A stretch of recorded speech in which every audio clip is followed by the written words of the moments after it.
नमस्कार, KP news 24/7 में आपका स्वागत है। मैं अश्विनी आपके साथ। चलिए शुरू करते हैं आज के खबरों का सिलसिला। उससे पहले एक नजर आज की सुर्खियों पर। बीदर तहसील कार्यालय के अधिकारी के साथ हाथापाई, अधिकारी अस्पताल में भर्ती। कर्नाटक हाईकोर्ट ने जेल में घरेलू सुख सुविधाओं के लिए अभिनेता दर्शन की याचिका पर राज्य से मांगा जवाब। कर्नाटक के सीएम सिद्धरामैया ने 50-50 योजना रद्द की। मूडा घोटाले की सीबीआई जांच से किया इनकार। चैंपियंस ट्रॉफी पाकिस्तान नहीं जाएगी टीम इंडिया, उमर अब्दुल्ला बोले। संयुक्त किसान मोर्चा केंद्र सरकार के सामने रखेगी अपनी मांग, डिमांड पूरी न होने पर फिर शुरू हो सकता है आंदोलन।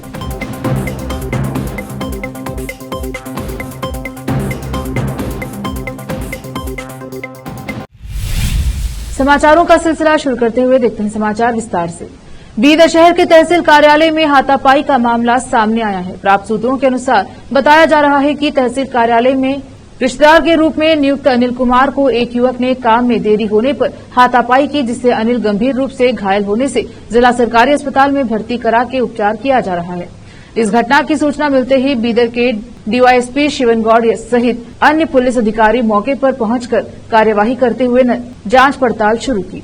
इस मौके पर बीदर तहसीलदार दिलशाद महंत ने मीडिया से बात की। कैमरामैन पपुराज का कवरेज।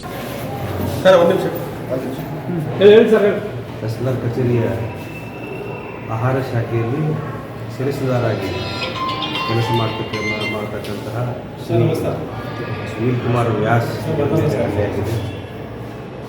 ಯಾಕೆ ಏನು ಕಾರಣ ಗೊತ್ತಾಗಬೇಕಾಗಿದೆ. ಪೊಲೀಸರು ಕೂಡ ಸ್ಥಳದ ತನಿಖೆಗೆ ಬಂದಿದ್ದರು. ಈಗ ಅದೇನು ಹಲ್ಲೆಯಾಗಿದೆ, ಅವರಿಗೆ ಸ್ವಲ್ಪ ಏನು ಗಾಯ ಆಗಿದೆ, ಗಾಯದ ಚಿಕಿತ್ಸೆಗೆ ಮತ್ತು ಶಸ್ತ್ರಚಿಕಿತ್ಸೆ ಆಗ್ತದೆ ಏನು ಮಾಡ್ತಿದ್ದಾರೆ ವೈದ್ಯಾಧಿಕಾರಿಗಳು. ಕೂಲಂಕುಷವಾಗಿ ಏನು ಪರಿಶೀಲನೆ ಅದು ಆಗಬೇಕಾಗಿದೆ.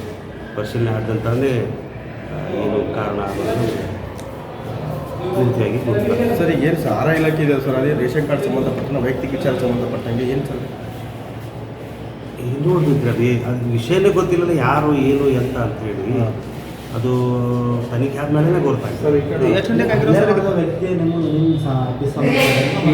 ಹಲ್ಲೆ ಮಾಡಿದ ವ್ಯಕ್ತಿ ನಮ್ಮ कर्नाटक उच्च न्यायालय ने राज्य सरकार से कहा है कि वह रेणुका स्वामी हत्या मामले में आरोपी अभिनेता दर्शन दीपा की याचिका पर आपत्तियां यदि कोई हो दर्ज कराए। याचिका में अभिनेता ने जेल अधिकारियों को निर्देश देने की मांग की है कि वे उन्हें घर का खाना, बिस्तर, किताबें और समाचार पत्र लाने की अनुमति दे।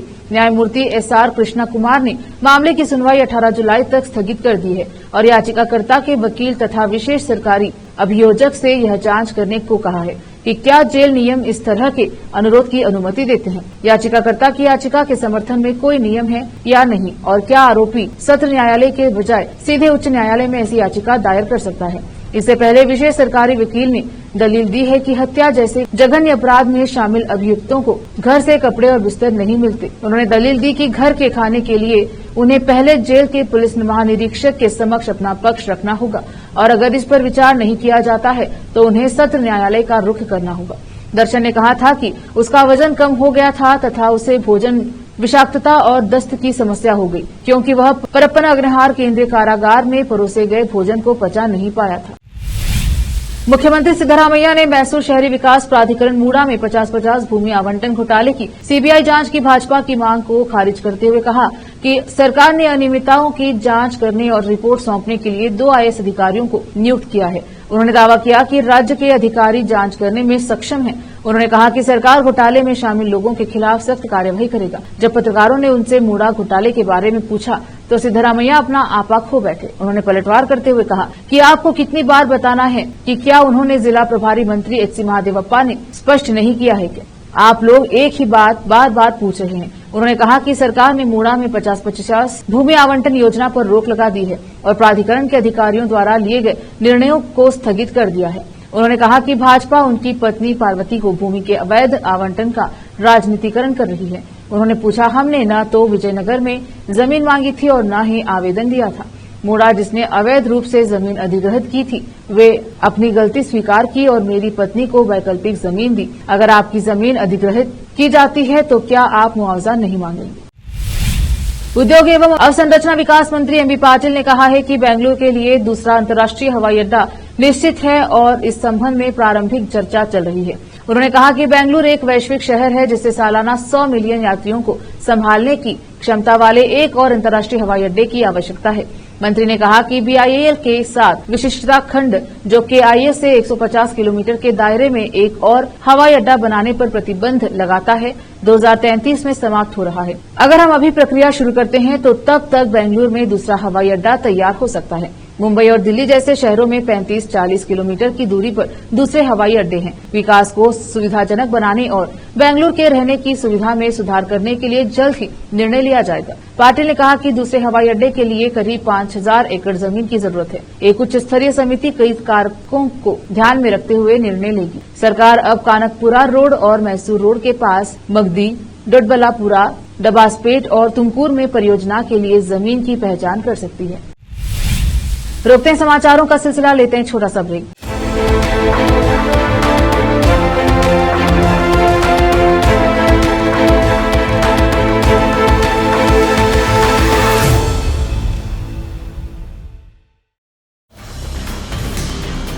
हिंदुस्तान के हर कोने में हम हैं मौजूद।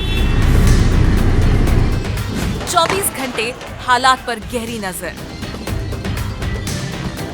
खबरों से जुड़े चुपते सवालात और आपको दिखाता है धार्मिक, सामाजिक, राजनीतिक, लोकल और इंटरनेशनल न्यूज की सबसे बेहतर कवरेज जो आपको रखती है हर पल बाखबर।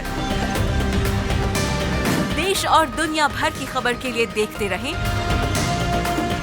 KP News 24/7। ब्रेक के बाद स्वागत है आपका, देखते हैं समाचार। हाल ही में T20 वर्ल्ड कप का समापन हुआ जिसमें भारतीय क्रिकेट टीम ने खिताब हासिल किया। अब सभी की नजरें साल 2025 में पाकिस्तान में होने वाले चैंपियंस ट्रॉफी पर है। हालांकि BCCI के सूत्रों ने बताया है कि ICCI चैंपियंस ट्रॉफी के लिए भारतीय क्रिकेट टीम के पाकिस्तान जाने की संभावना नहीं है। अब इस मुद्दे पर जम्मू कश्मीर नेशनल कॉन्फ्रेंस नेता उमर अब्दुल्ला का बयान भी सामने आया है। आइए जानते हैं कि उमर ने क्या कुछ कहा।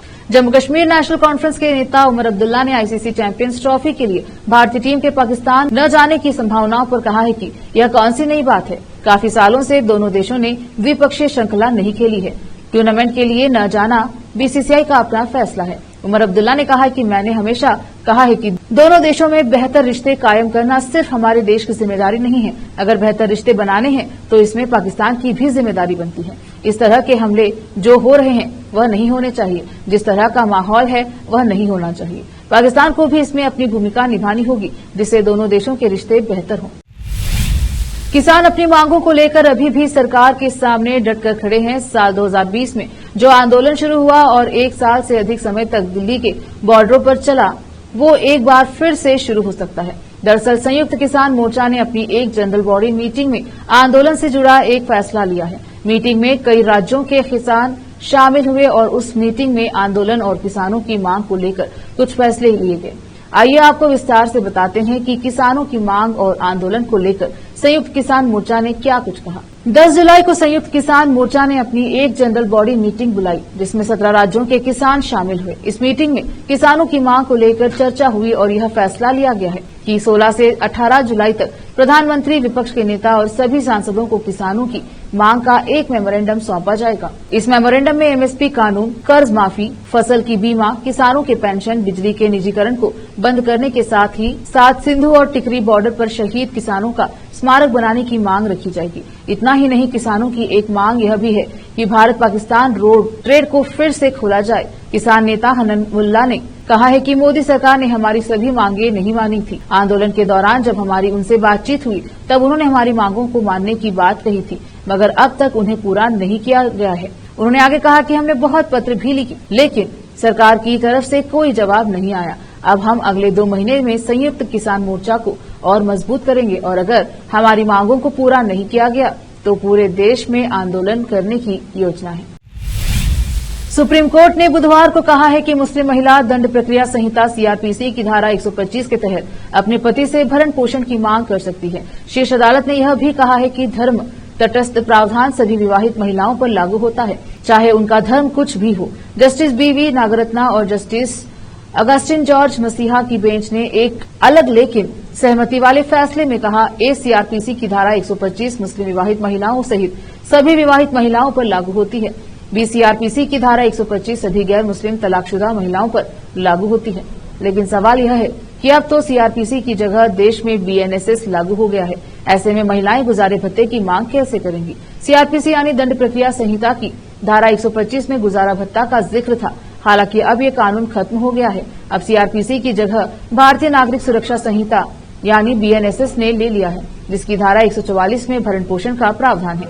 इसके अनुसार कोई भी व्यक्ति जिसके पास अपना भरण पोषण करने के लिए पर्याप्त साधन है, वह पत्नी, बच्चों और माता पिता को भरण पोषण देने से इनकार नहीं कर सकता।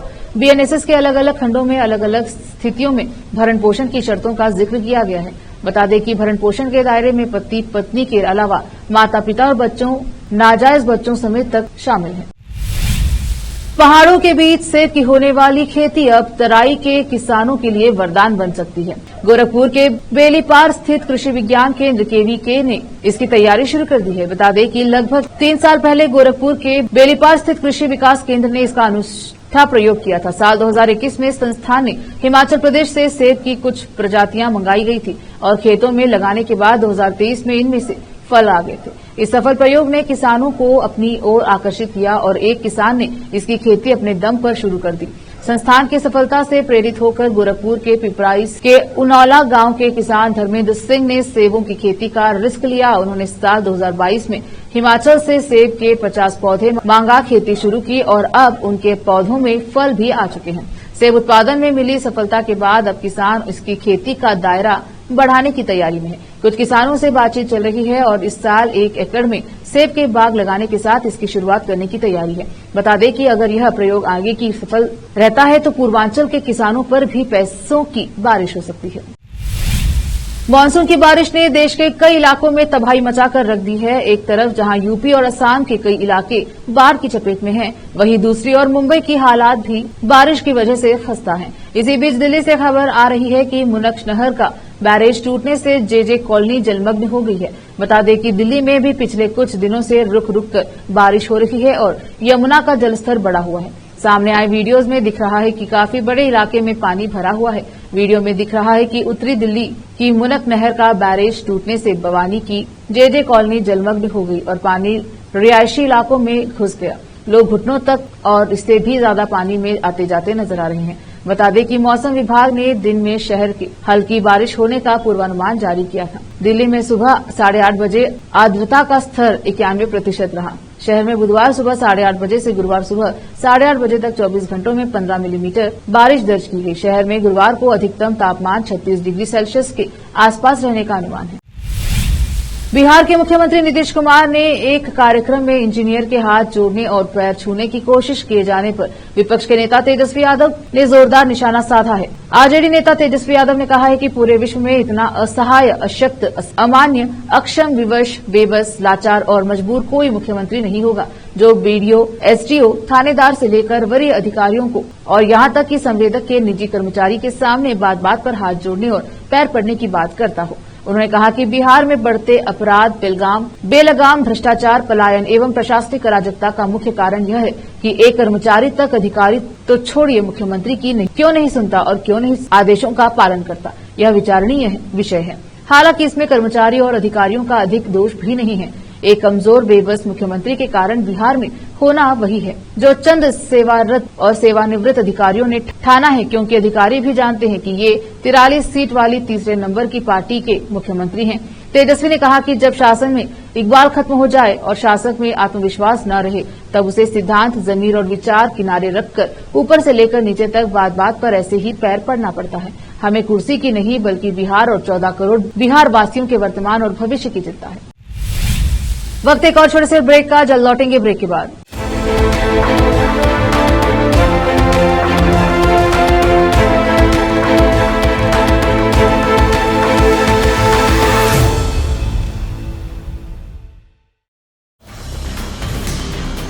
हिंदुस्तान के हर कोने में हम हैं मौजूद।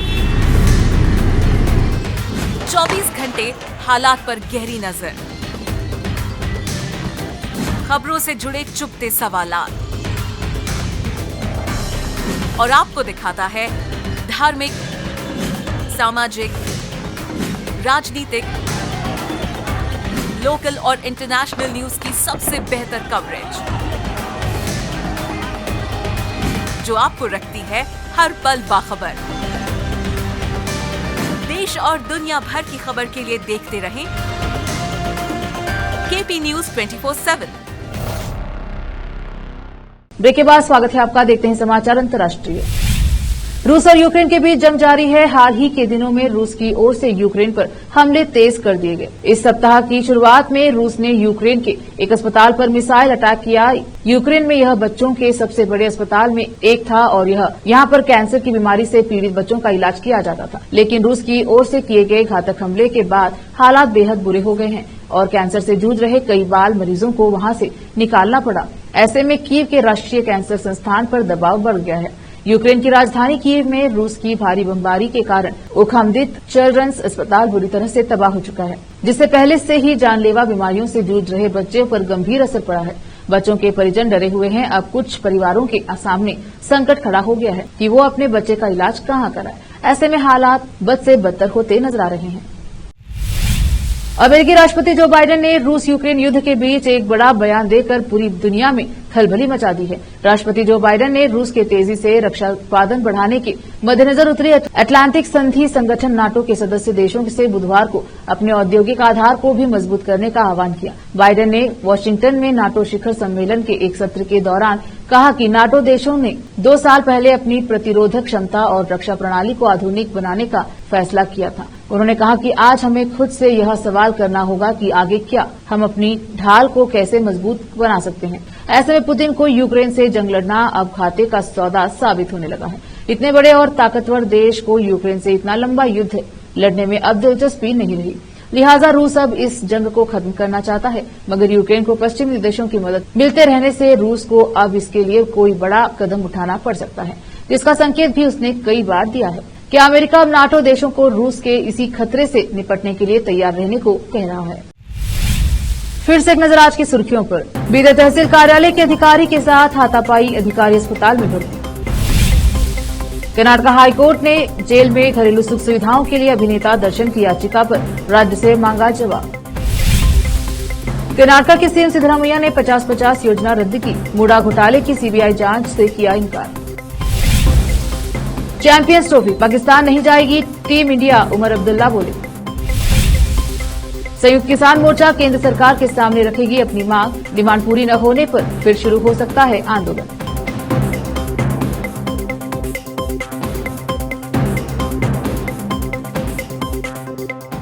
केपी न्यूज के बुलेटिन में अब तक के लिए इतना ही। देखते रहिए केपी न्यूज 24/7। धन्यवाद।